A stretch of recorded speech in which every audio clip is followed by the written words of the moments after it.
This episode of Beers and Brawls is proudly brought to you by Shifty Lizard Brewing Co. Amazing little brewery down in Wollonga, serving up awesome ice cold beers on tap.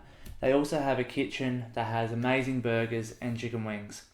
If you can't get down to Wollonga, they have another venue in the Adelaide CBD called Hard Day's Night, where they have all their beers on tap, plus they've paired up with a few other food trucks there. So, if you're looking for something to do on your next weekend free, get down to Wollonga or Hard Day's Night, make a day of it, try all their beers, try their food, you'll love it, I love it, it's one of my favourite places.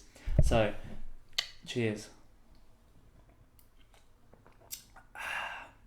That's a good drop. Welcome to Beers and Brawls, the show where my guests and I drink beer and talk all things wrestling.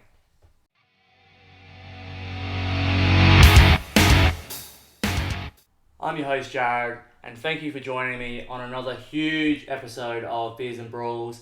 This is episode number 50, and is also the season finale for season 5.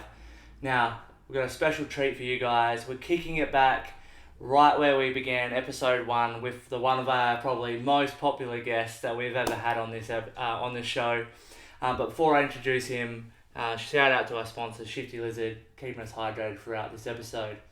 Now, since this wrestler came on, he has gone on to win the ACW Evolve Championship and the ACW Heavyweight Championship. He is none other than the great man, Downunder.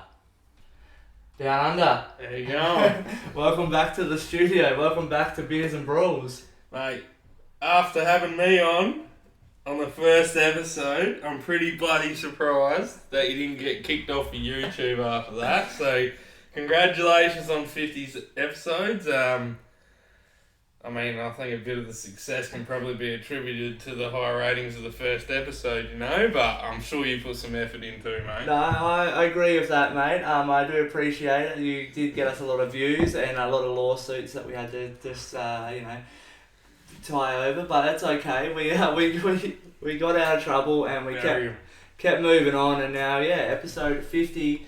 And what better way to bring on a guy who after coming on here went and won some titles, so maybe we both had a good trade-off there, but just welcome back to the show, give you a cheers, get some beer in you, you don't need any more, but what's been happening down under? What's been happening since we saw you last? In between wrestling a few crocs, a few water buffalo, just working hard, mate. We had a big tour back to the hometown in Tumby in Port Lincoln. I knocked off the Olympic hero Jake Andrewartha, so Australian Olympic Committee. I beat Jake Andrewartha. I'm pretty sure that the next Olympics you can chuck me in there. Judo, gold medalist, outback legend, down under. Who else would represent Australia better than me, mate? I like it, and I think we got I think there's Olympics or Commonwealth Games coming to Australia soon, so chuck you on the team, mate, I reckon. Yeah, mate. Good representation. Back in the day, you should have seen me at the tabloid sports days. The baton race. That was your one? Won it every time. Soon as you'd see if there was someone overtaking me, I've got a weapon in my hand, mate. Baton straight over some little girl, over the back of her head, and win every time. Okay. Yeah. That's fair enough, that's good. Well, yes, we'll touch on that tour later, but you have been a busy man, like we said in the intro. You've gone on to win some championships in the time that we saw you last. How's it feel to be the number one man in ACW at the moment? I wake up every morning with a sore back and sore shoulders for carrying a company on my back, but someone's got to do it, Yeah, that's good, man. I'm very happy to see you with the success you've had, and you definitely have been working hard. We've been keeping an eye on you. You're dominating all over Adelaide. You're currently in a GM battle at RCW for your man Brodie Marshall. So mate, hopefully, let me just tell you something. The very fate of Riot City Wrestling rests upon my shoulders and Big Brodie Marshall's shoulders. Because I tell you what, if Jed Armstrong Richard Gouda and Jimmy C get into power, RCW's done. 3 months, there'll be no RCW. Trust me. I can see it happening. Johnny Raddick will swoop in and he'll buy everything. I can see it falling to bits if they get in the power. So hopefully, you guys can take the win. Yeah, that'll be good. We're gonna go into some of the questions. Now I'm not gonna ask you some of them because we already know who Downunder is, what he's all about. But some of these are new and some of these might have changed. So I'm gonna ask you just a few of them. Favourite match of yours since you came on last? Which was in 2019, I think, which is quite a while ago now when you think about it. But well, the thing is, back then you think, wow, this is my favourite match. Fast forwarding to now, those matches pale in comparison to what's happened since. of course. I think it's a tie between two. It has to be a tie between two. Yeah. Number one is myself against a guy named Redshaw for the ACW Heavyweight Championship. The crowd was with us the whole way, mate. And we went, and there were so many shenanigans he threw at me, and at the end I got the win, and it blew the bloody roof off. The camera, watching the camera back, the camera shakes the moment that he taps out. That's emotion. The other one that it's tied with is myself and Jake Andrew Arthur. Growing up in the same little country town, no matter what personal issues were going on, it didn't get any bigger than that. To have two guys become professional wrestlers from a tiny little country town of 1,000 people, that's some wild shit, mate. That's good. And to wrestle each other in front of 800 people, all those people you grew up around, that the emotions were running high, believe me. At the end of that match, when we embraced, I could feel his tears rolling down my shoulder and my tears down his shoulder, mate. That's emotion. No, I love it, man. Two great matches that I saw you have. So awesome answer there.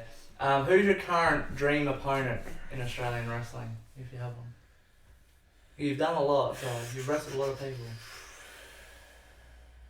I think it'd have to be, again, I think it's a tie. We got a big EC Brownie up in Queensland. Oh, nice. He's a formidable beast, and I love his work. Don't even need to watch one of his matches, just have a look at the guy. Yeah. He's a believable, real man, not all these little kids that are wrestling these days. The other one's Caveman Up. Oh, nice. Once again, a man. Another big man. Because if you can sit in the crowd and think you can take the wrestler, then what are we doing here? Yeah, that's fair enough. No, that'll be a couple good matches there. I reckon that'll be really good. Any wrestlers in Australian wrestling you would challenge to a drinking competition?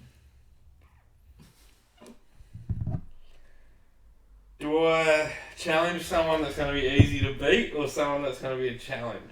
Well, I think it'll be a challenge would be more interesting, but just so you know, I know you're a big fan of the show, but 90% of the people that get this question have said Down Under as their answer. So you may have a long list of people to battle in this one. Does that mean I can handle my grog well, or does that mean I think that's saying something. Well, to be honest, I think Joey Graham would be a formidable opponent. I reckon he said you as well, so that's a good match. After we had a match a while ago and we beat the ever-loving crap out of each other, and after the match, he came up to me and he gave me a beer, and 55 beers later, he walked off in a straight line. I tried to, and I fell in the garden bed, so That's going to be a good one. But he didn't know about the 6 before I went out there, so I was behind him. So So you fair playing field. You never know what'll happen, mate. That's true. Yeah, I want to see that, Joey. You know, I know you'll be watching, so Yeah, Joey. we'll get that set up. Any embarrassing moments or most embarrassing moment you've had in the ring since? God. Yes. So, once again, I've wrestled this guy, Redshaw, about 6 million times. And one of our matches was a strap match at ACW. Now, in a strap match, you're tied together with a strap. It's pretty self-explanatory. Now, I thought that, you know, he's down. I'm on top, mate. I'm getting him. So, the goal of the match is to go around and touch all 4 corners. I got cocky and I went, you know what I'm going to do? I'm going to run over them ropes and I'm going to springboard off and I'm going to squash him. Just to rub it in a little bit, you know? So, as I run off, what happens? The strap wraps around my foot. Yes, I got on the ropes, and the moment I got to the ropes, I went to jump back, strap wrapped around my foot. So I fell in a heap at his feet, and yeah, I probably should have just walked out the back after that and gave up, but I didn't. I kept on going because we don't give up. Alright, that's good. I like that. That's a good one. That's a good one. You know, you have achieved a lot since coming on last, but what are your current goals in wrestling? My current goals are probably a lot different to most other people you get on here. People want to go bigger, better, greater and get out there. Like, I'm happy to go into state, and I have gone into state, but I don't... If it's not right, it's not right. I'm not chasing interstate bookings desperately, and I'm not going to do it if it's going to be crap. Yeah. I just love Adelaide. It's wrestling scene. I love South Australia. There's no better place. Don't care what anyone fucking says. The history from the start of the new age of South Australian wrestling, you know, Coldavani forward, that lineage is something that we all should be proud of, not just the people that are back then, because every person along the way has kept on growing this. My goal is to make Adelaide's wrestling scene better for everyone. When I started, there was a lot of tribalism. People weren't allowed to wrestle out of their home company, fucking rah, wank. I sort of I pushed, and I'm like, it got to the point where I said, look, I'm going to do it, stiff shit if you don't like it, because I'm not wrestling every 3 months, I want to wrestle all the time. Now I just want that opportunity for people from the start to the middle ground. You know, your top guys, they've got that experience, they don't need it so much, but I just want those start to middle guys to be able to get out there and get their reps in and get better, but in a good environment with good opponents. That's my goal. That's what I'm pushing for, and that's what I want to see going forward. Yeah, that's awesome. No, that's an awesome goal to have, man. I really appreciate you saying that. That's really good. In your opinion, what is Australian wrestling missing today? Fucking where do I start? We got time. Unmotivated promoters. Fuck me. There are so many opportunities out there as promoters, and no one fucking takes them.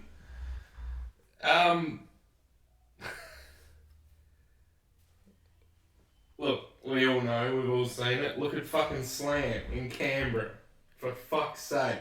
That promotion started, 2 years ago? Yeah, something like that. And they're doing thousands and thousands and thousands of people in big arenas. Like, that's just smart promotion. That's all that is. And I'm sure it didn't take much sending the feelers out. Because that's all it takes. Fucking everyone knows what wrestling is. Yeah, and they got And heaps if of they sponsors don't, and stuff. that's what I'm talking about. It's sponsors. Yeah. It's pushing for opportunities and it's networking. You have to put the work in. Don't be happy with your fucking 100 people every fucking 2 months. Because it's not going to grow wrestling in this country. It's lazy and it's fucking bullshit. It's inexcusable. Just stop if you're not going to chase those opportunities. Look at Riot City Wrestling. They started pushing, they started doing the Fringe. We've become one of the top shows at the Fringe. Things like that. Just those things that some promoters won't take because can't sell tickets, whatever. Yeah. How about you just get your product out there and you'll probably have some bloke walk up to you at the show and go, I want to sponsor you, this is fucking awesome. Because wrestling is awesome when you get the people in the door. We'll take your Tumby Bay tour, free show in the car park at the pub. And you have 800 people show up and look at that right there. Like some promoters might say, oh, I'm not selling tickets, not making money, why would I do it? But you've just got fans that are now, following all the social media, might come down to Adelaide for a holiday, you're going to come see a show, so... Right, people scoff at wrestling until they see it. And then they love it. Yeah, 100%. If you're not working on ways to get them through the door, then you're stale. You're not going to grow. Yeah, I love that answer, man. That's great. We'll go last one here. Excluding yourself, we're going to open this up to Riot and ACW because you're a big feature in both. Who are your top 3 wrestlers across those 2 promotions? This can be your favourites, could be the best, whatever, your top 3 of wrestlers. I know there's heaps of good ones, you're probably going to miss a few, but just chuck 3 out there. I don't want to say it. Is it, we haven't got a shot bottle. I know what the name's coming. I don't want to say it. Matt.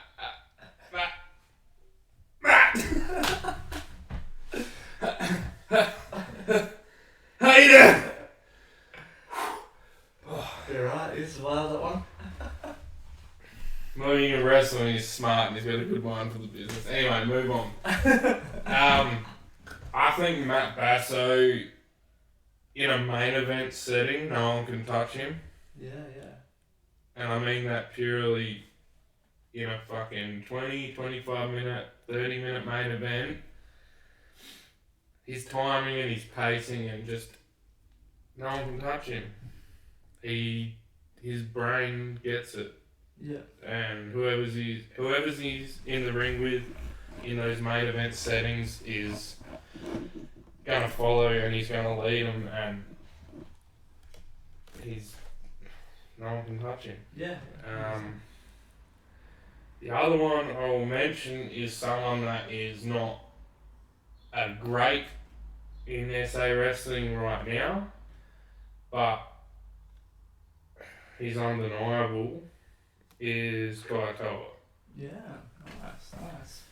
He's like 10 years old and his ability to just do stuff is phenomenal. Something about phenomenal. So, yeah, nice. he's one to watch, believe me. Absolutely. Unless he dies in a car crash or something. Or flipping off or something. Or getting choke slammed up a roof or some dumb shit. He'll be... That's great. They're great answers, man. He's going to be one of the top names around. Is there any others that people should be looking out for in SA wrestling at the moment across all of SA? Well, it's another one that I don't want to say. Can we turn the camera off while I say it? Nah, who is it? Come on. It might be a guest of the show. I hate him so much. This could be anyone, no one knew. Mr. Cliff. Oh, I thought that was going to be the one. Mr. Cliff is pretty good. He has no fucking right to be as good as he is. Have a look at him. He looks like a fucking Oompa Loompa that's fucking eating 16 fucking party pies before his match. That's a bit rough, dude. But I don't know why he is so good. Yeah. He's got the crowd feeding out of the palm of his hand. He can move like a meerkat. It's wrong. It goes against every human anatomy, God's creation, everything. It blows my mind. But Mr. Cliff, he's going to be someone that'll be talked about for a long time in later years. He's, such a dickhead. No, I agree with the good part. You have your opinion of him otherwise, but no, definitely he is one to be watching out for. He's great talent, great gimmick. I've stapled a detention slip to his forehead. Yeah, I think we got a photo of that later as well. He cried like a little girl. I mean a little person. Speaking of photos, one thing I don't think we did when you first came on here was look at photos of your career. Didn't we? Did we? I can't remember. I don't think I had a computer back then. Probably not. I watched the episode. I did watch the episode back, and I didn't see any photos unless I just didn't know how to record back then. Cause I put it out of my mind. It was pretty. Well, you were out of your mind on that night. So, but I wanted to do is get the photos fired up. We're gonna look at. He's spiking me. Oh, here we go. Call the cops. We're gonna look at from roughly when you were on to now, and then we'll go from there. Sound good? Sure. Alright, Downunder. The photos are fired up. Are you fired up? You ready to go? Yeah. Have you spiked me again? No, sir. Definitely not. You poured your own drink, so I'll let you. If you spiked it, it's your own. Yeah, I probably spiked myself. Done that a few times. Mix these up. By accident. But we'll start with photo number 1 here. Now, we're roughly around the time when you came on the podcast. You were the PWSA Tag Team Champion. Yeah. You know why I had to hold it on my shoulder like that? Why is that? Because it was falling to bits. I'm literally falling to bits. I fixed them though. I'm a crafty fella. You're a multi-time Tag Team Champion or just one? Longest reigning. Myself and Blase won them for about fucking an hour. That is true, yeah, recently. That decision got overturned because whoever makes decisions sucks. No, that's fair enough. And Blase sailed off in the sunset and won the heavyweight championship, so good on him. I come back and saved his life. True. He was getting bashed up by Notorious Wrecking Crew. Yeah. Is that what they're called? Yep. Yeah. Bob and Santorini. And I jumped the barricade. I just went down there to watch the show. And I couldn't sit back and watch that anymore. And the moment I jumped in that ring, the fans went, "Oh no, Blas is dead." Because they know our history. Beating the crap out of each other. He got some karate master to heart punch me in oh yeah. Power slam. Where was that? Out yonder. Is that Virginia? Virginia, yeah. I went out there, right? So don't know why, but Blas thought it was a good idea to have some karate Expert. No. What? What's the word? Exhibition! Oh, not expedition. Imagine that, karate expedition. You just going out the bush and karate and shit. No, an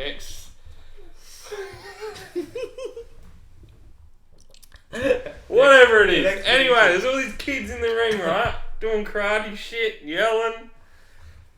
And one of them was Blas's kid. And so I've gone out there, I'm the bad guy. And I've gone out there and I'm like, right, I'm going to cut these kids off because I don't want any more of this fake karate shit going on at a real fighting wrestling event.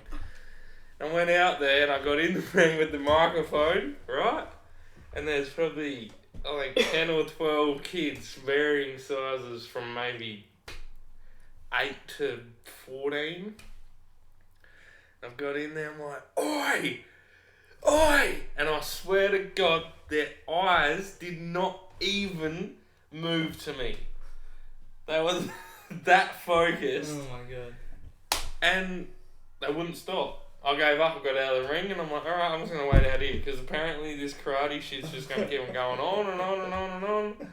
And eventually I got in there when they stopped, and I went straight up to Blas's daughter, and I said, you suck.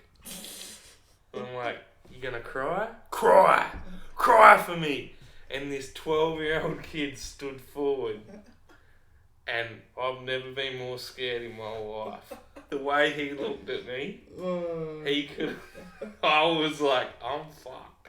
I'm fucked. Funny story about that.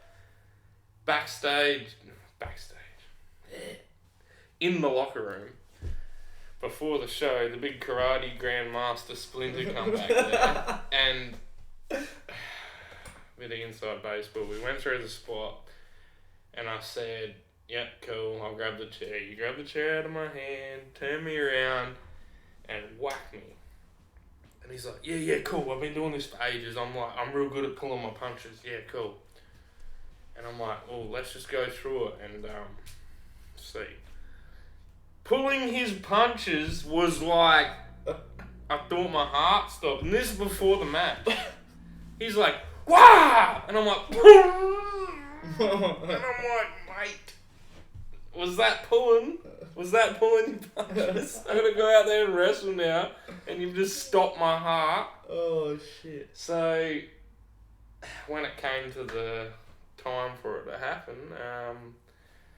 it didn't hurt anywhere near as much. I don't know why he did that to me in the locker room, but fuck you, karate master. Just wanted to sort you out. Next one here. Riot City. That is a picture of me. I have no idea when that was, where that was. I think we're going to find out in this next photo. It's the Rumble. Oh, shit. This is big news. Big fucking news around the whole of Australia. This was on the front page of the Western Australian. Oh, shit. Wasn't on the front page of the Advertiser. Don't know why. Yeah, former West Coast Premiership player Luke Partington. I grew up with him in Tumby Bay. So we brought him into, I brought him into Riot City. And yeah, we did a bit of a spot ski in the Rumble. He gave me, I think, a couple of clotheslines, a slam, and then threw me over the ropes. And then I think Nick Armstrong snuck up behind him and gave him the big RKO out of nowhere and threw him out. You can see in this photo, the slam, there it is. Fucking bastard. He was better at wrestling than all of us, and he didn't even... Really? Was he part of the Backyard Federation? No. No. No. He's rocked up in his Glenelg gear. Yeah, that's when he was, I think it was, a year before he won the McGarry medal. Oh, yeah.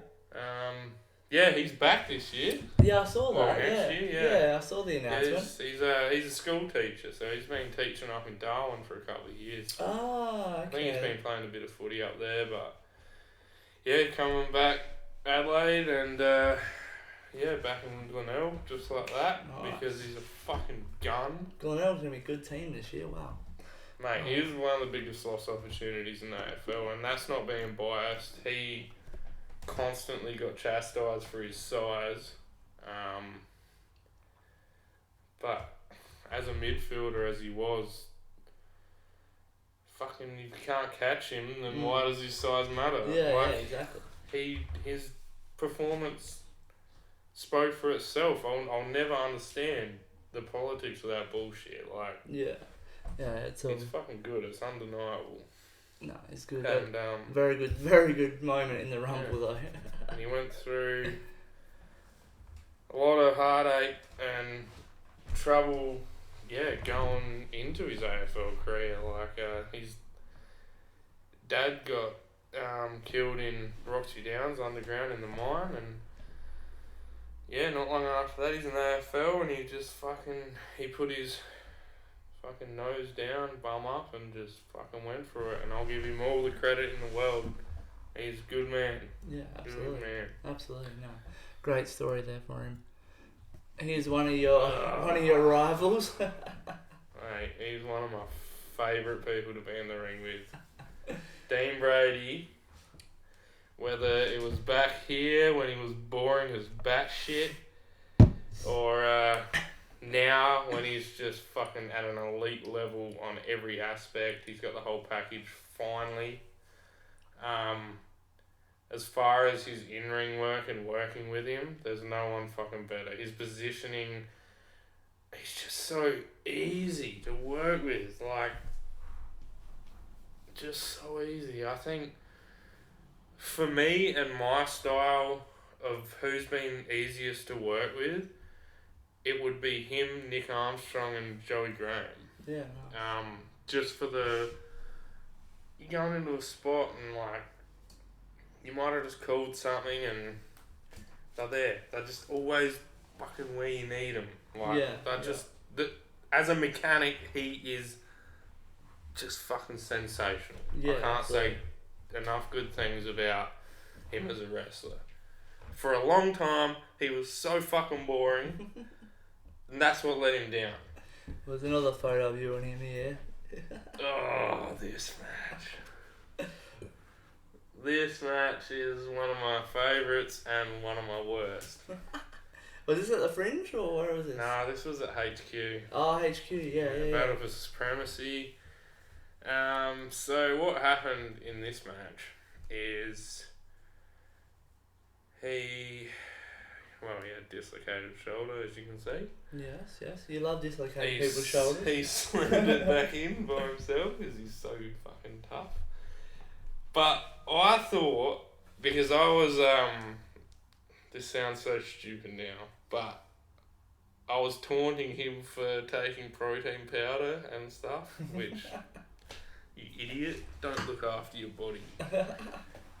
So I brought a protein powder container out, and I ripped a robotic snake out of it and threw it at him, and the idea was it would slither across the ground and he'd be scared. But what happened is I couldn't get it out of the container and it snapped in half.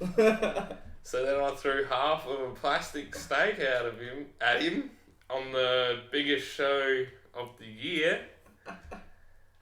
When at this point in my career I've only just got on main shows and like this is my opportunity to prove myself, and I'm fucking throwing half a plastic snake at Dean Brady. This is a lesson for any up and coming wrestlers. If it seems like it could go wrong, it fucking will. Don't be stupid. Just wrestle. Less is more. Funny stuff isn't funny in other people's heads if it's in your head. Because the rest of the match was great. Yeah. I still remember Rocky Monero saying to me, that match was fucking so good. Apart from that stupid snake shit. So like, that's on me. But you learn from it. I know, but if you take these dumb risks, then this is the memory you have forever. When it could have been one of my favourite matches. And you said you dislocated his shoulder, and speaking of shoulders that dislocated. Yes, I don't like shoulders in their position. They should.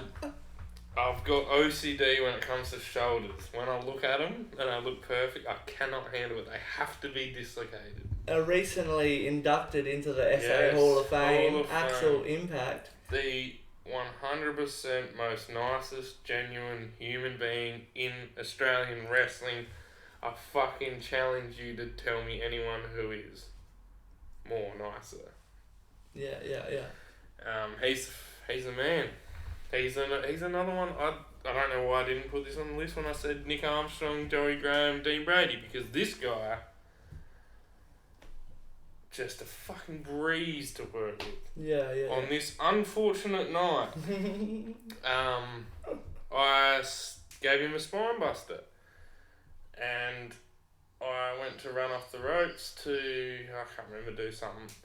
And he was laying there and like, I can normally tell when someone's selling it, it's real, and I'm like, there's something fucking not right. And then I looked at his shoulder and it's all, and I'm like, oh no. This was a war game? No, it was Battlefield fucking some shit. It's like 5-on-5 elimination. Is it elimination? No, I think every competitor's got a... Anyway, They whatever. come out at different times, don't they? Oh, I don't know. Yeah. But we're all ringside. Yeah, they come in different times. Apart from one entrant on his side, who was a mystery. Now, old Axel there, that's happened. They've called the ambulance. There's no stretcher.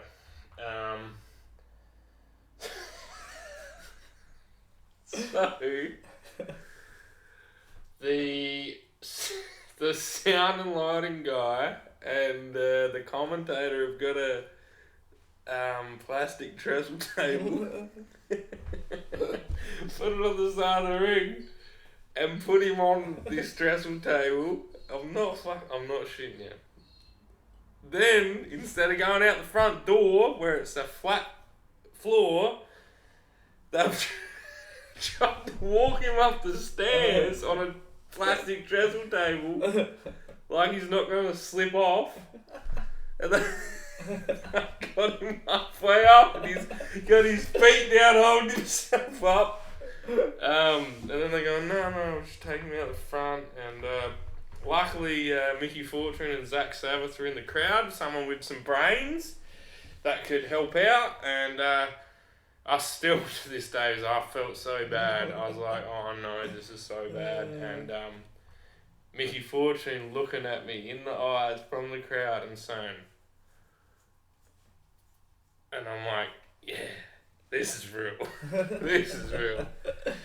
This match went for an hour and 20 minutes because by the time they got him out to the ambulance, then the final entry come out, which was Matt Hayter. Then we went, did the match. There was another funny spot in this match where we put Ace Wilson's head in a chair and the pad fell off and he had screws in his neck. And he's going, stop, no. And I'm like, nah, we're doing it. And then after I realised that he had screws stuck in his neck. Just an absolute train wreck. But it was very good for our little angle we did, because then we had actual footage of him in an actual ambulance. That's true. And if you know young Mr. Axel, he's a very good boy. He doesn't drink, he doesn't do drugs, and he doesn't swear. And I heard him swear so many times when he was on that green whistle. Oh, that'll get you. It's a sight to behold. This is when we won them belts. Is that when you won them? No. That is. The bloodied one? Yep, Yeah. I remember the Elvis shirt. Oh mate. There's so many memories from PWSA. It was a wild west back then, man. Back at Carradinga as well. We got... What a venue. Yeah, I got thrown... Michael Weaver threw me off the top rope. There was a table with all curled up barbed wire on top of it on the outside. And so I went through that and I was stuck in it. But then tag team partner, redacted name, won the match inside the ring. And then I hear barricade noises, like clanging and banging, and then I realise one of the barricades is over, and I'm like, oh no, this is a riot, and I'm stuck in this barbed wire. And there's Michael Kent was the enforcer, Alex and Hunter were the two refs, because this match was crazy. It was everywhere. I got thrown downstairs.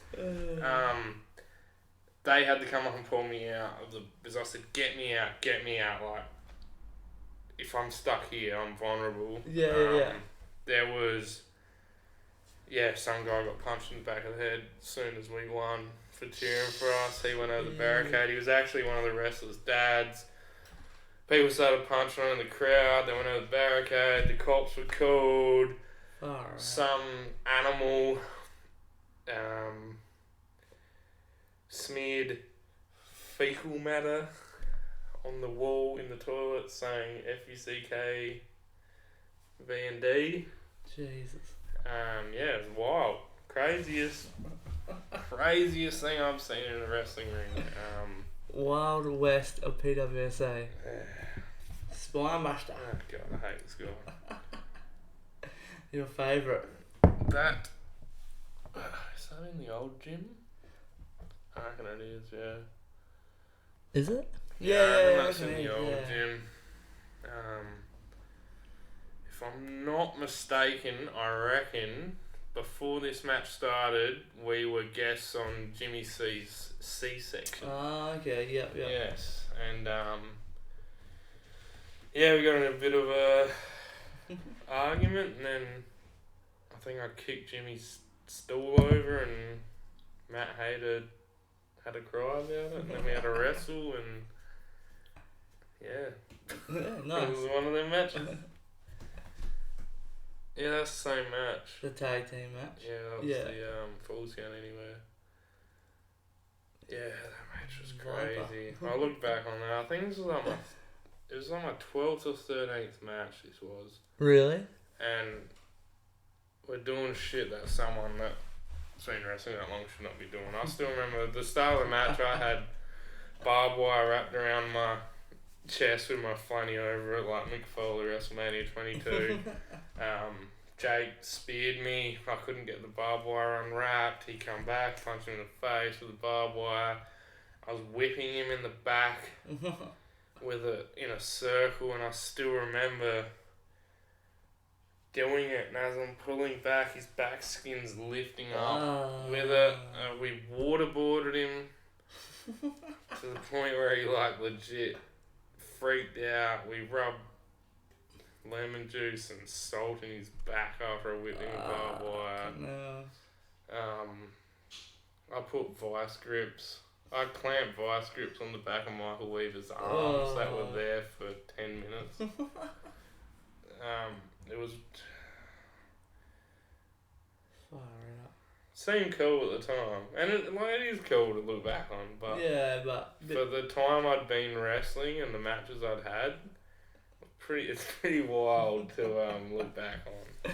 Far out. Although talking about that, old mate Axel Impact, they were talking about before. Yeah. Pretty sure his first match was against Crackerjack in a steel cage match at a birthday party.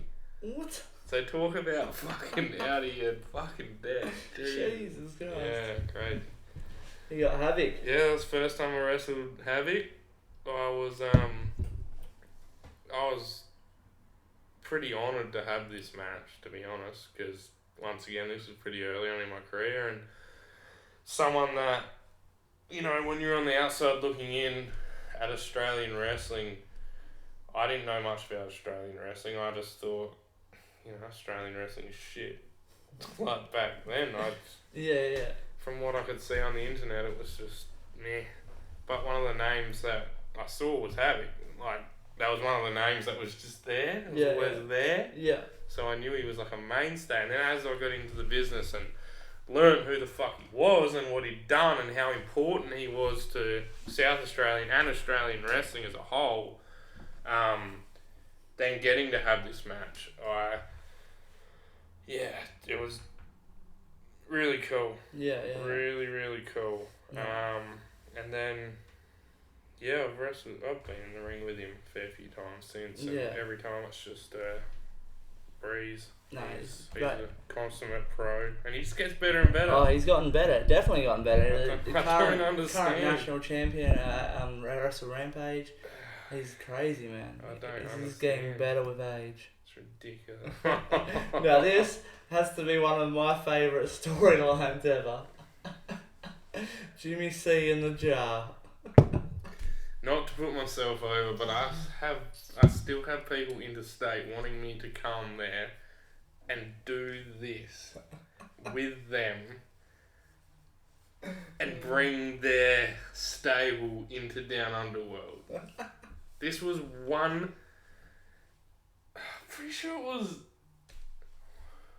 it post-COVID? This was like before COVID, during COVID. I think it was like after the first wave, I reckon. Yeah. When we got to go back, and then before the big ones. Yeah. It was crazy. Yeah, so... It was a classic piece of cinema by Jimmy C. The whole premise was I had Jimmy C in a jar. I'd obviously cremated him. And look, this storyline was so far left field from anything RCW had ever done or has done since. Simply because we were just wrestlers wrestling. You know, you'd have the rude ones doing some silly stuff and whatever. But, like, for the most part, RCW was the work rate promotion, you know, the Chris Bassos and Davey Greens and all that. And then all of a sudden, there's a guy with a parallel universe where he's in control and I can snap my fingers and I disappear and I can cremate people and put them in jars. And then I had a funeral for Gimme C, because I couldn't spell it. Stephen Miller rocked up. And, yeah. Speaking of, there he is. Yeah. Scared him. He didn't know what was going on. But, the crazy thing is, it was never Jimmy C in the jar. It was Steve Miller. Steve Miller was in the jar? Yep. What? It was a figment of his imagination. Oh, yeah, okay. But then Jimmy C come back from the dead. Even though he wasn't dead. To Thriller. And then but before that, hang on, I'm getting ahead of myself. We had a Jimmy C on a pole match. So Jimmy C's ashes were on a pole match. The show before this, I don't even know if I should say this. Oh my God. It's alright, don't worry, don't say it. I took a box of Jimmy C's stuff out to Steve and showed him that I had him. But I was really sick. And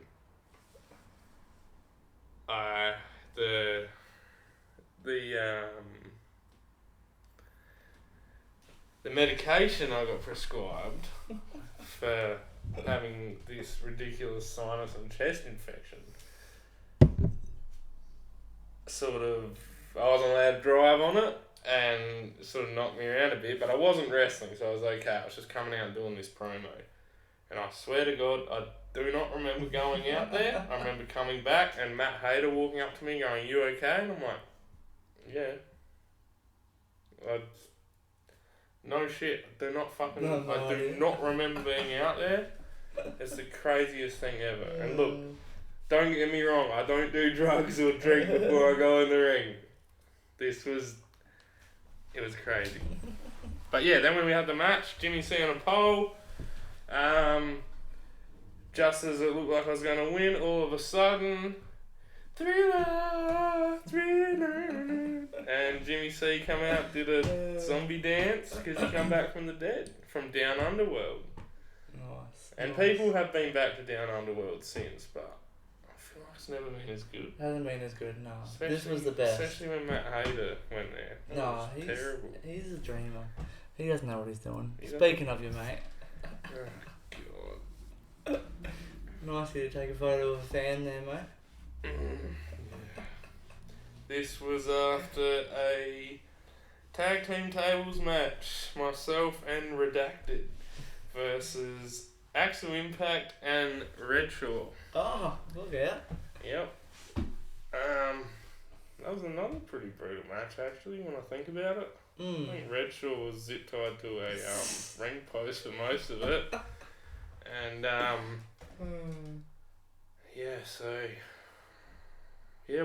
we took the top rope off, we destroyed the whole ring, we ripped the whole ring apart during the match. It was crazy. By the end of the match, ring crew had an easy job.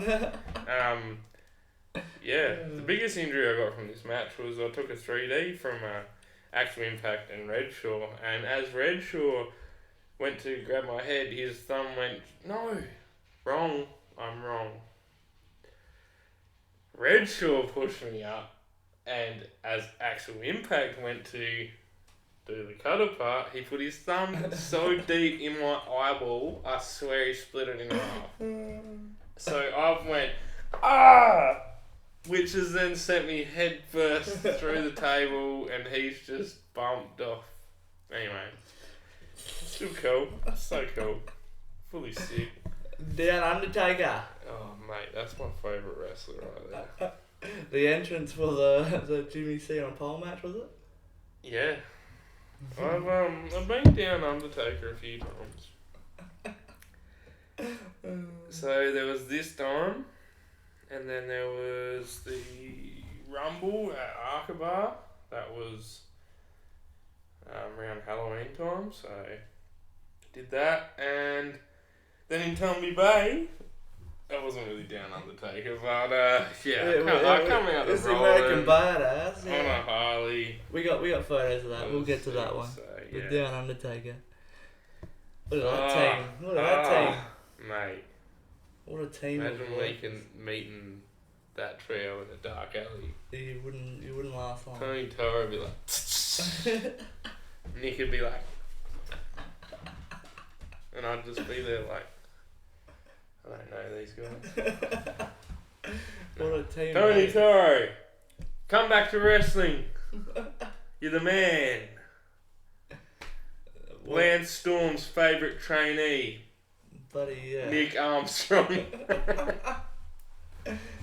Yeah, look, at the end of the day, I saw these two little fellas and I felt bad for them. So I was like, you need some big fella in there, you know?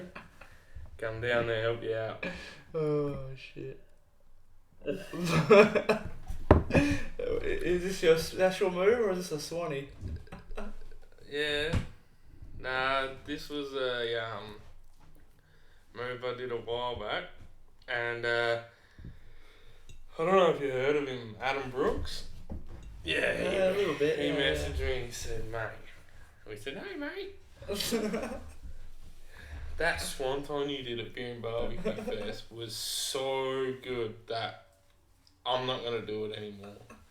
Because if I do it, it's gonna look subpar. So from then on, I've used it sparingly because I'm really worried for my opponents. Like, even if it's my opponents that I hate, it's sad seeing him leave in an ambulance after. Like, you know. It's true. You've done that too many times already. But no, it's a devastating maneuver. Very good height on that. We haven't seen Ace Wilson back in RCW since then. That is true. Yeah. He's disappeared. You love your height. Look at this. Jeez. Leg drop. Is it the Arkabar? I reckon it is, eh? I have no idea why I would have been in the ring with little Scotty Hartman. Maybe the Rumble? Yeah, maybe. What happened to him? I have no idea. Receding hairline got too far. Another one that's disappeared. Yeah, well, this was... blood seems to be a common factor in these photos. This was the first match I had in Sydney, I reckon. Against Big Keegsy B. Looking at him now, you can see how much more phenomenal shape he's got into since then. Yeah, true. He's looking good. He's just come back from Japan. Yeah, nice. Yeah, like this match. This was a strange little show in Little Bexley Hall in Sydney. Yeah. I think this is the closest I've got to thinking there was going to be a riot. Really? PWSA, yeah. He's Mrs., who's a lovely lady, Jasmine. She was commentating and she was pregnant. Okay. So I thought it would be a good idea to go up and grab the belt off of her and say, "Hey, Keegan, I'm going to take your belt, then I'm going to take your missus." And oh my God, the crowd was like, "She's pregnant, you can't do that." Because apparently if they're not pregnant, you can just take them. Don't know. But yeah, that was pretty wild. This is the first show I met the Birdman. And he proceeded to tell me lots of things that I couldn't understand for a while. But the great man told me that he bought his car from Adelaide and he told me to come over, and the only thing I take from the conversation was he bought a Statesman and he loves LSD. So, fucking good on you, Birdman. Australian wrestling legend. One day, me and the Birdman are gonna sell out Adelaide Entertainment Centre. And then we're bringing him on Beers and Brawls. You do not want him on Beers and Brawls. It'll be like a 5-hour episode. That's good. You'll start doing bench presses on bed. I'm ready for it. Oh, flying down under seems to be a common trend here. Yeah, nah. Look at the mullet. It's like turned into a UFO. Oh no, that's the that's the vent. That was my hair. No, false alarm. That's the vent in the room. It does look like a little bit. Yes. Okay. Maybe a bit one of them fruit bowl hats.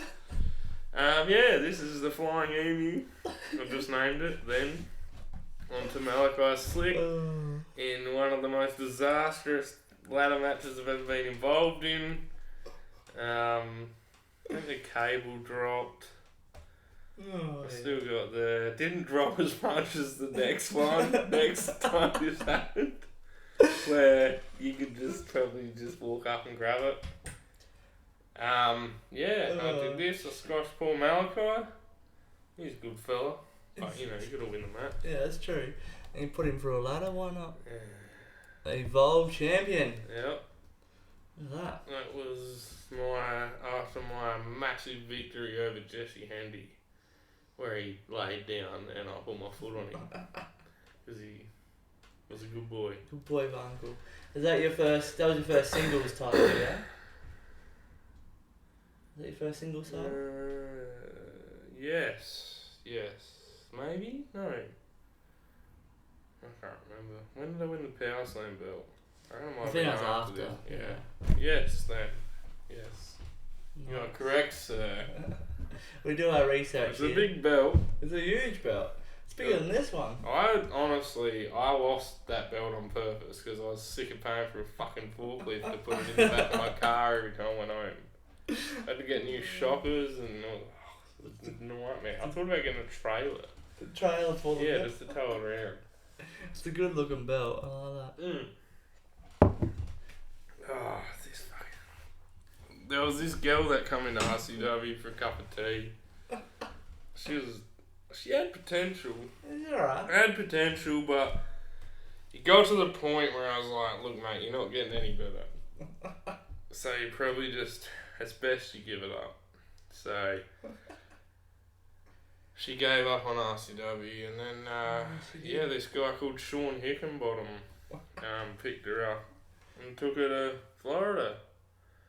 Yeah, apparently I think she got on TV. Yeah, she's on there a little bit, yeah. Changed her name. Changed her name though to get away from it. Is it TV or just YouTube? No, it's TV. It's everything. What's her name now? Zeb Zolta. Zaria. Zaria? Zaria. Is that her? I think that's her, yeah. Oh, shit. Oh, I shouldn't have been so mean to her. I'm pretty sure that Delta came on Beers and Brawls, so I don't know if that's the same one, Zaria. I think so. Oh, she wouldn't have got as many views as mine, surely. Well, she will once I change the name. Funny bone. Another one of your good foes. Oh, man. Me and this guy have gone to war. This match, you know how long this match was? We're going to say 30 minutes. 47 minutes. This was, Streets of Blood. So the first portion of the match is trying to get your opponent to bleed. Then once they're bleeding, you can beat them. Okay. And yeah, it was pretty crazy. Jeez. This was my last match in PWSA for a fair while. Okay. I said goodbye to the fans, and it's all over Red Rover. There was, yeah. Once I lost the acid for that final time, I just thought, what have I got left? Yeah. But then I come back. Everyone always comes back. Oh, God.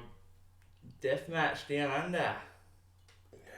Look. The company named after you. Yeah, I was going to sue them, and they said, look, hey man, we'll give you a booking, brother. So I'm like, okay, I'll drop the lawsuit. And I'm like, okay, I'm no. Yeah. For some reason I have no mullet here. My hair disappeared for one match, but yeah, this guy's fucking crazy. He's definitely. Look at this shit. Yeah, no, he's batshit crazy. Oh. He said before the match, he's like, can you bottle me? And I said, yes, I'll stab you in the face if you want me to, but you're not doing it to me. So he goes, yeah, bro, because he's from New Zealand. He goes, I can pop the bottle out, bro. It's fine.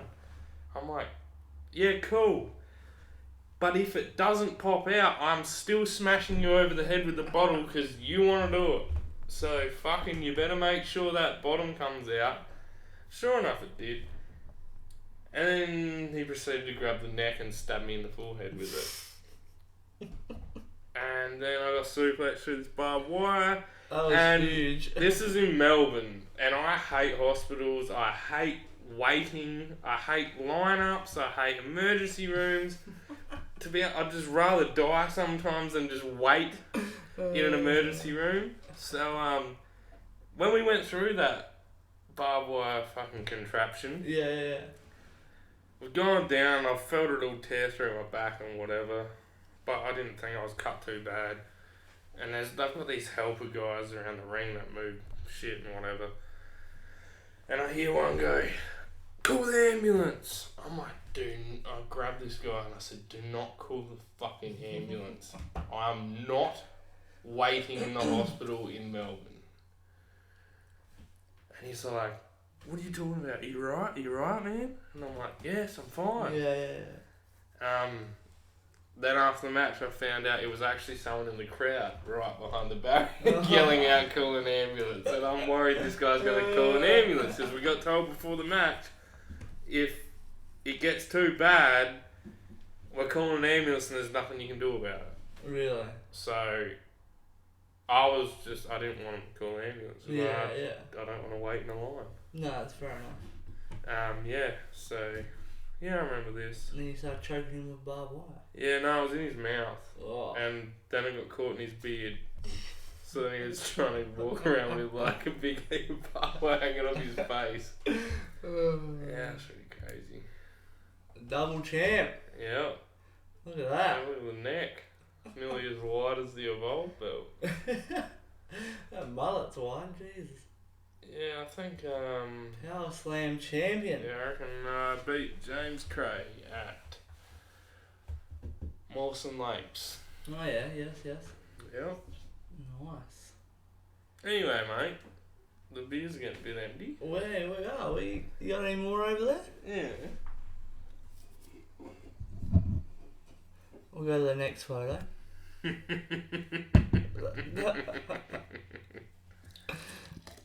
Well, that's not beer, but Down Under, since you're the pioneer of this show, Pioneer of Bundaberg rum. You can drink whatever you like on here, sir. And I know that's the drink of choice, and there's the match right there. Yep. You know, I broke the ring. I broke the ring in this match, giving him a swanton. Really? Yeah, I broke one of the boards. Still broken. Hasn't been fixed. It's been fixed with duct tape. The winner of the Power Slam Championship right there. Oh, God. Yep. This is the first show we did in Tumby, and that table didn't break. Had 2 tours since the last time we spoke, and the first one obviously was a big, huge one. and you tried to put another strange through a table and it didn't break. No, it shot me off.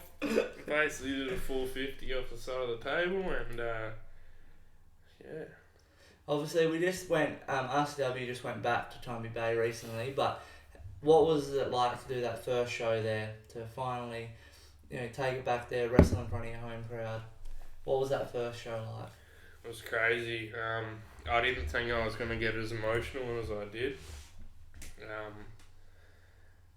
Just after the 3 count was counted and I looked out at everyone and got on the mic, I've never felt that before.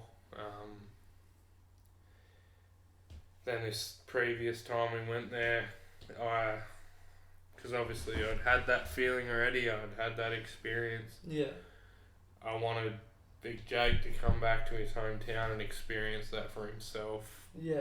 Because, like, us country people, we don't get to wrestle in our hometown. It's not a thing. So to make it happen, and have such good turnouts and such good response, like, after this one, when I'd go home, people were still talking about it. Like, every time they see me, they're talking about it, wanting it back. Like, it's crazy. In 2 shows, 2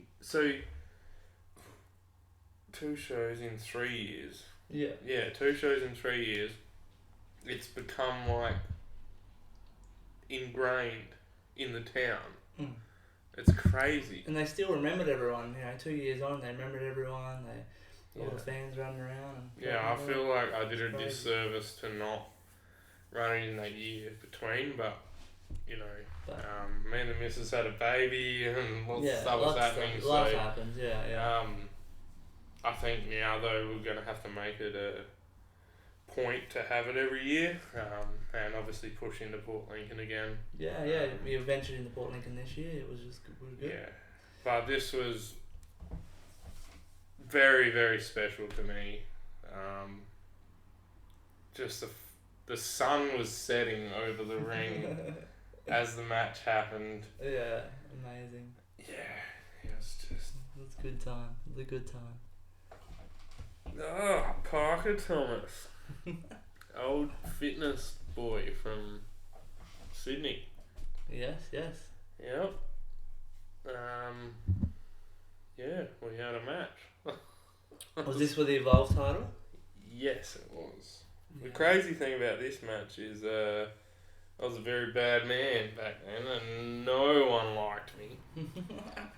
And this dickhead come in and somehow they started cheering for me. That's how much of a dickhead he was. Jesus, that says a lot. Yeah, no, it was crazy. ACW match of the year.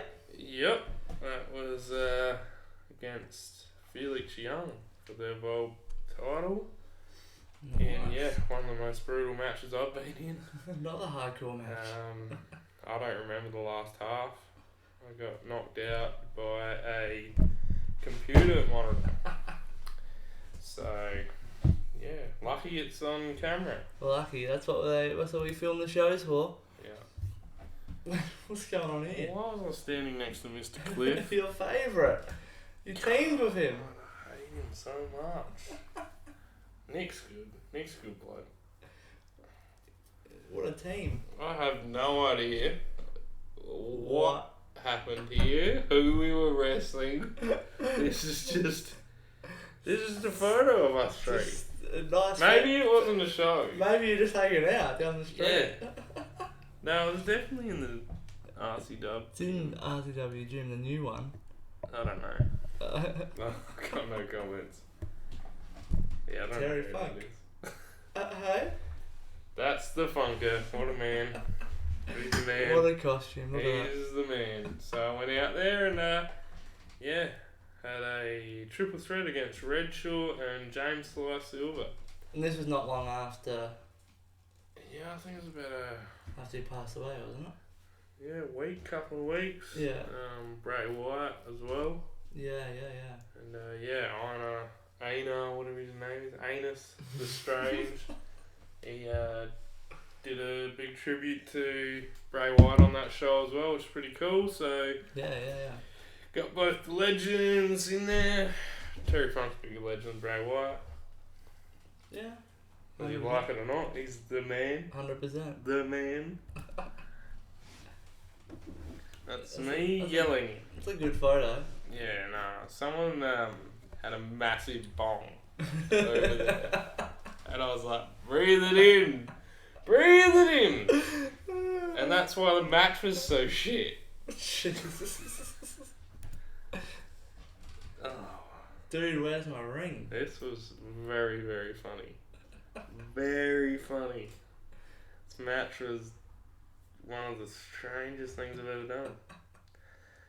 So, I had this grand idea before the match. I said, and like, listen, you know me and my views on wrestling and how serious I am about serious wrestling and like keeping kayfabe and fucking rah.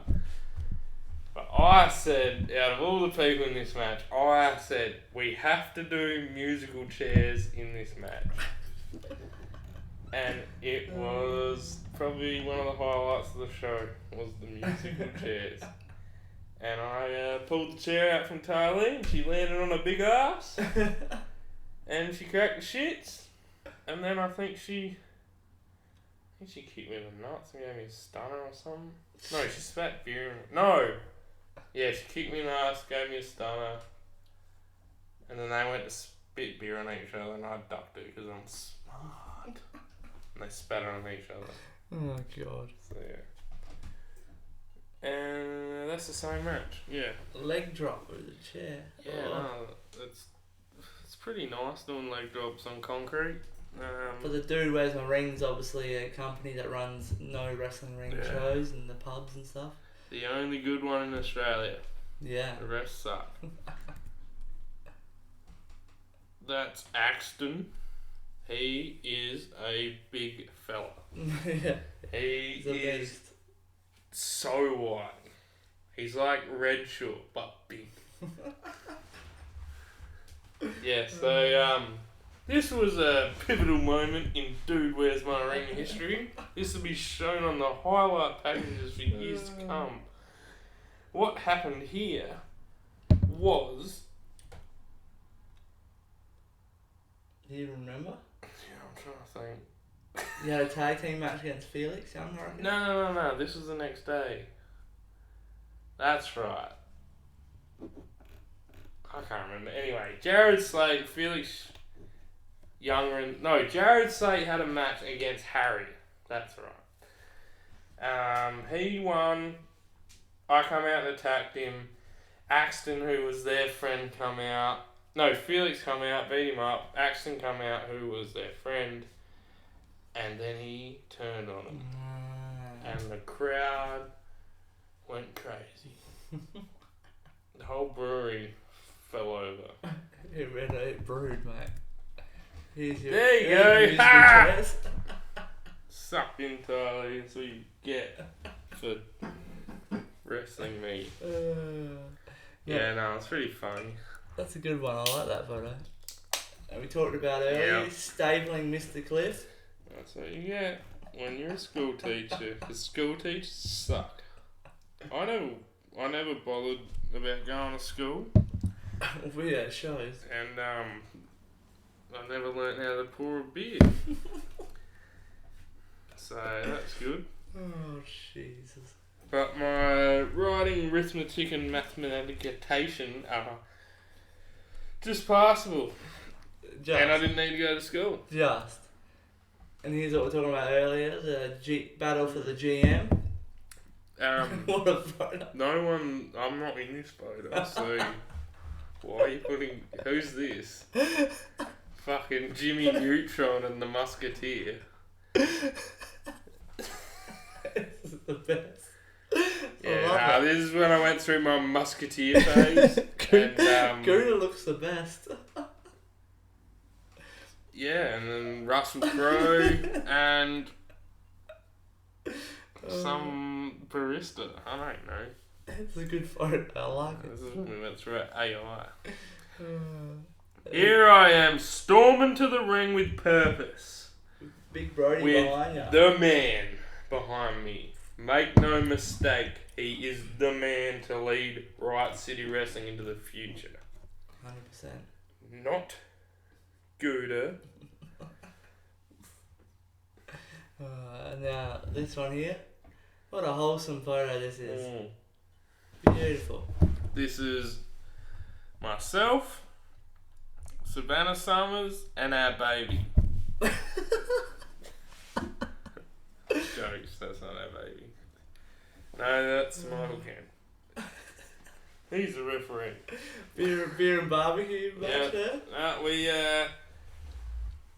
This match actually meant a lot to me, just because, like, we weren't wrestling in front of a fair few people. It was at the Beer and Barbecue Fest, but it was myself and Savannah Summers, who's obviously my missus, against Amber and a Mexican fella who was actually Zaria Delta Zeltoid, whatever you want to call her.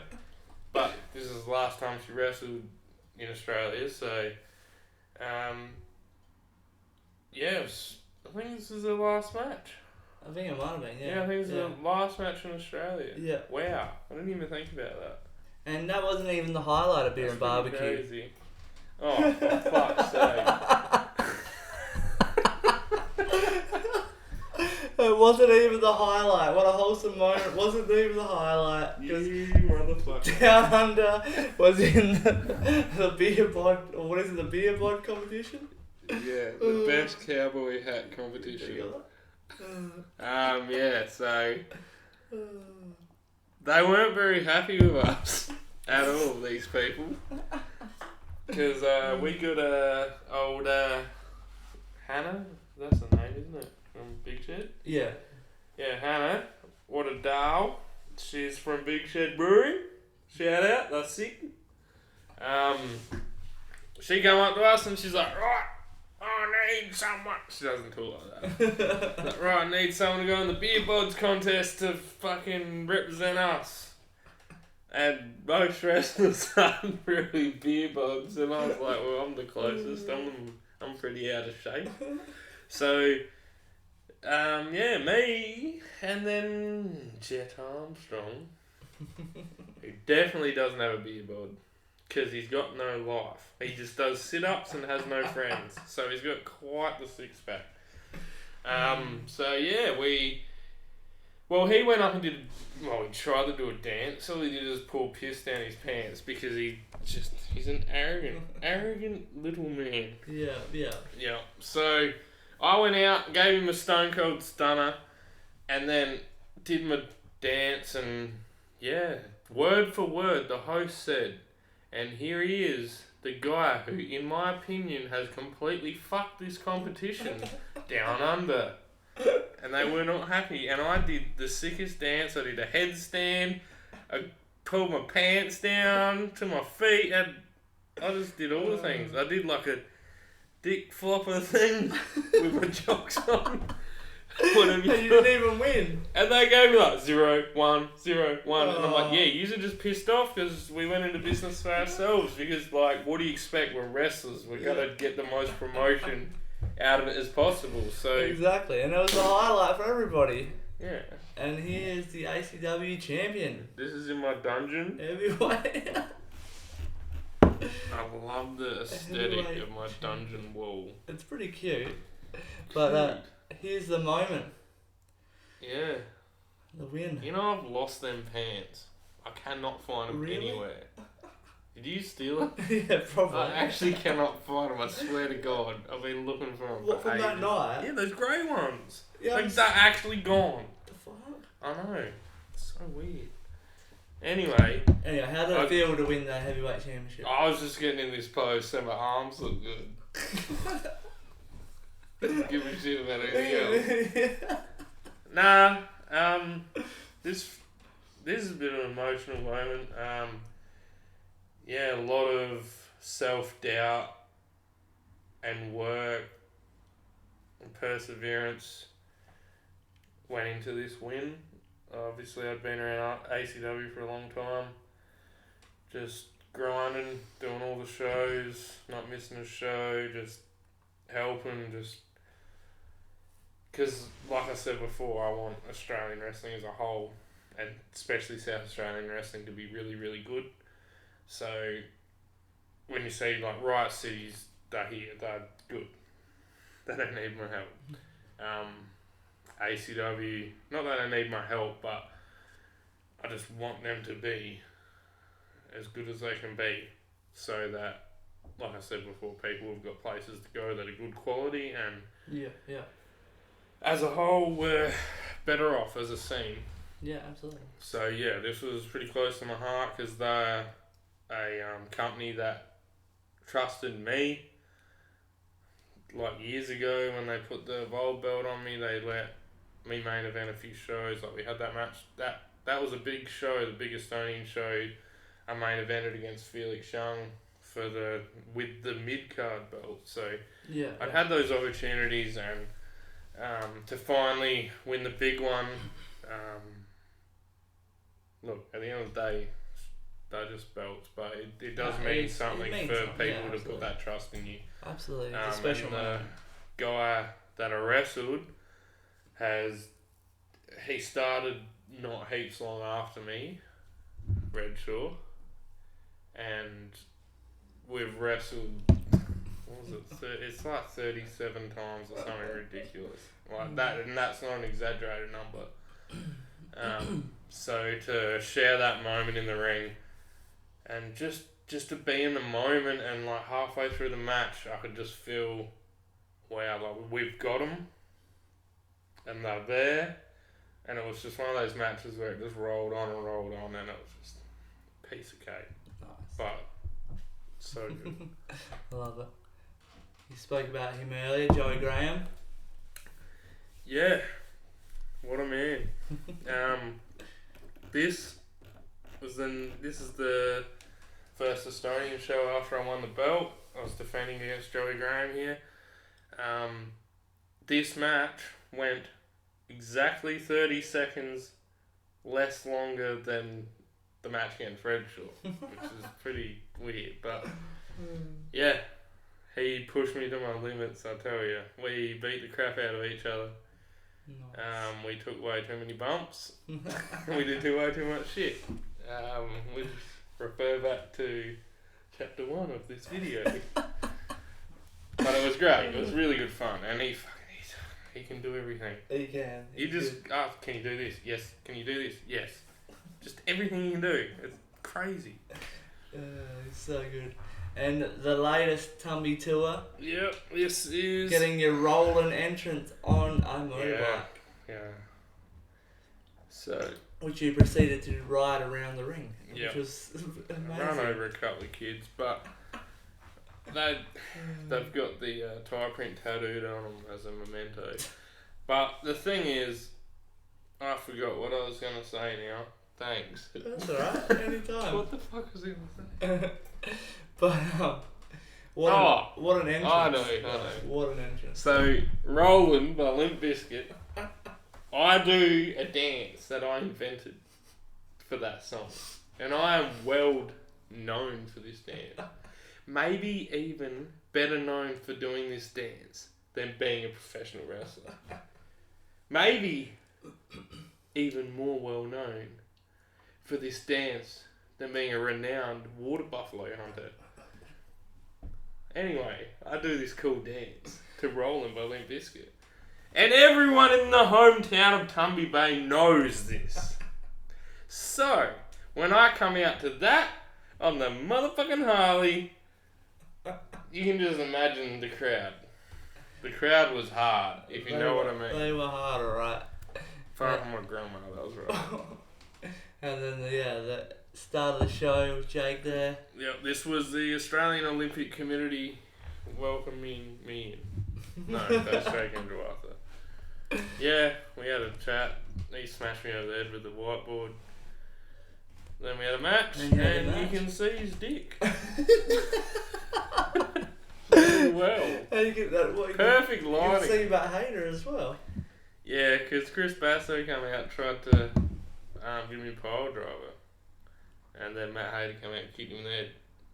I did a swanton on So- him. And he's the so first Matt- guy that hasn't gone out in an ambulance after swanton. So technically, Hader helped you win then. So you No. beat him by yourself.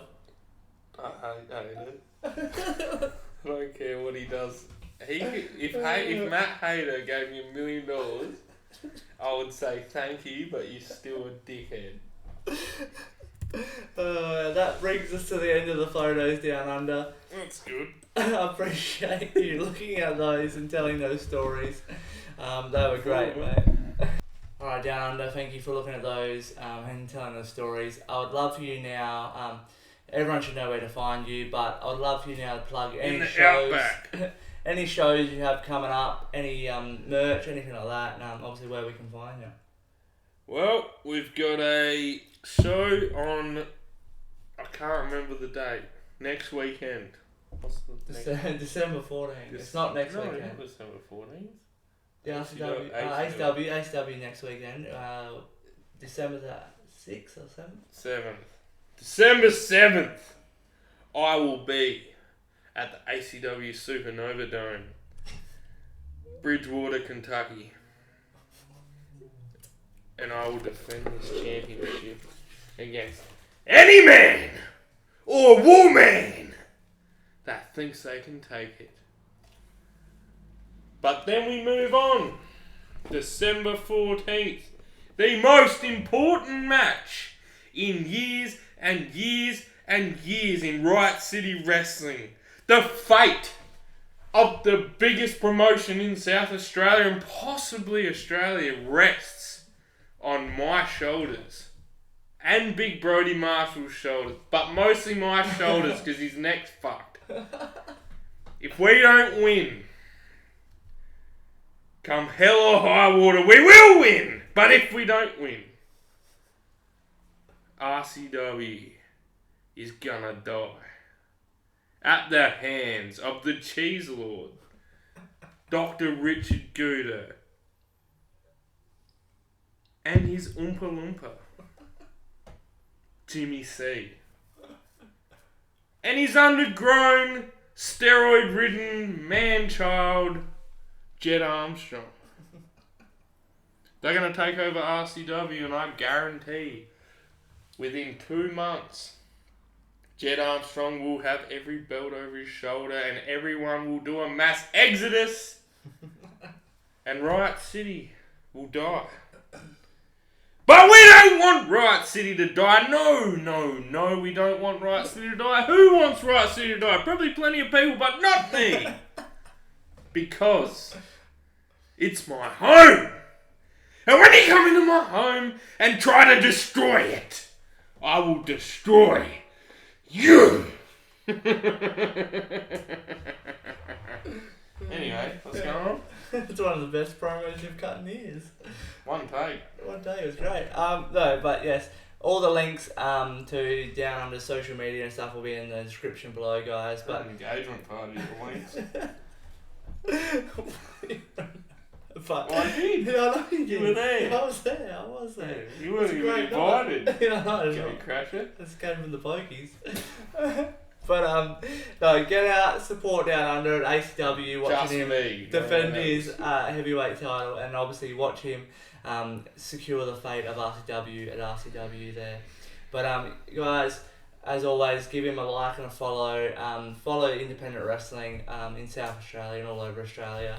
And excited to see what Down Under gets up to next. So make sure you're following along and see who is coming for that title next. But Down Under, I appreciate you coming on. I appreciate you celebrating the anniversary, the 50th 50th anniversary. 50 years of this great podcast. Before podcasts were invented, there was Beers and Brawls with Jared Gosling. And you can only see it right here on MTV. On that note, I appreciate it. Cheers. Thank you, mate. Thank you for joining me on another episode of Beers and Brawls. Another huge thank you to our guest Down Under. I really appreciate him coming back on and telling us those stories and going through those memories. As always, get behind our sponsors, Shifty Lizard.